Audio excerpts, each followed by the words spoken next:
বৃদ্ধ বাবাজি, মাইকের আওয়াজ শুননেওয়ালা, পর্দার আড়ালের মা বোনেরা, আমি যে এতক্ষণ বয়ান করলাম একবারও কিন্তু বলি না আমি 5 কল্লি টুপি মাথায় দিয়েছি, আপনারাও যদি না দেন গুনাহ হবে।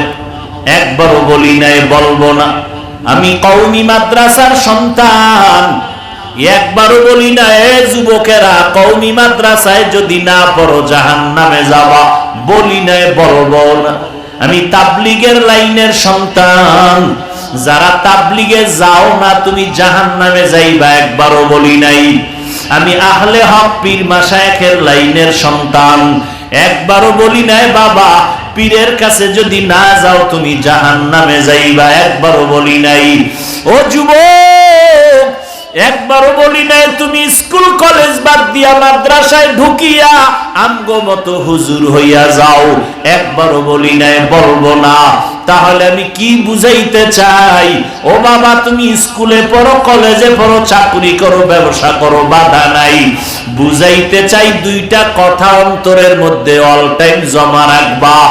দুনিয়ায় যতদিন গোলামি করবা, দুনিয়াতে যতদিন বেঁচে থাকবা গোলামি করবা আমার আল্লাহর, আদর্শ মানবা মদিনাওয়ালা নবী। স্কুলে পড়িয়াও কি নবীর আদর্শ মানা যায় না? তাকাইয়া দেখো তোমার মতো কত যুবক জীবনে মাদ্রাসায় পড়ে নাই, কিন্তু তাকাইয়া দেখো স্কুল কলেজে পড়িয়া 5 ওয়াক্ত নামাজ পড়ে, আছে না নাই?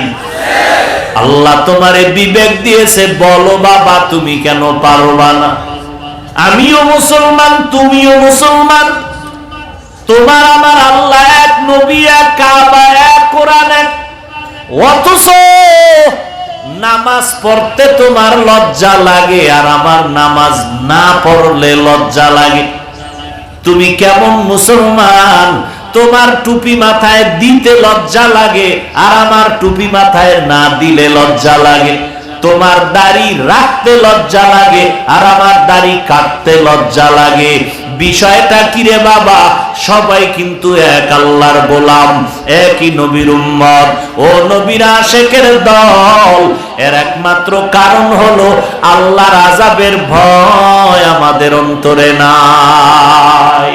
हर के दारत खौफे हक दर दिल मदम जन्नतुल मअवा देहद उरा मकाम जुज़बा हक ची जे मखाज इंसुजा फजले उआ मस्ते दर जुमला जहा।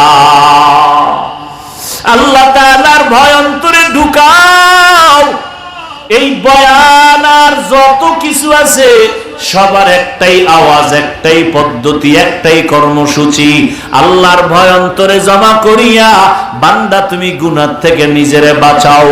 ওয়া আম্মা মান খাফা মাকাম রাব্বিহি ওয়া নাহান নাফসা আনিল হাওয়া ফাইন্নাল জান্নাতা হিয়াল মাওয়া।